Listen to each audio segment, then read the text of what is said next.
বন্ধুরা, পথে যেতে যেতে হঠাৎ করে দাঁড়িয়ে পড়লাম মাঠের মধ্যে একটা প্রাকৃতিক বনসাই, একটা পাকুড় গাছ। আমি জানি না কেউ এটা ইচ্ছাকৃতভাবে করেছে কিনা। একটা পাকুড় গাছ, গোড়াটা অনেক মোটা, দেখেন এটা বেশ পুরনো গাছ, এবং কেটে কেটে কেটে কেটে কেউ মনে হয় এরকম করেছে আমার সমান আর কি, কিন্তু গাছটা মনে হয় অনেক বছরের পুরানো। আমরা কষ্ট করে শহরে বসে অনেক যত্ন নিয়ে অনেক খরচ টরচ করে বনসাই করি, এত সুন্দর হয় না।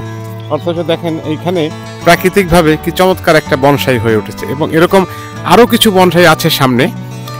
আমি জানি না এই এলাকার মানুষ কি বনসাই পছন্দ করে কিনা। গাছে বাগান বড় বড় গাছ থাকে দেখি মাঠের মধ্যে, কিন্তু এখানে দেখি যে সব বনসাই আকৃতি করে রাখা হয়েছে। ইটস ডিফারেন্ট লুক মনে হলো আমার কাছে, যে ভিন্ন কিছু। তাই আপনাদেরকে একটু দেখালাম যে এরকম আরও কিছু বনসাই এই এই এই মাঠটার মধ্যে আছে। আমি দেখাচ্ছি আপনাদেরকে।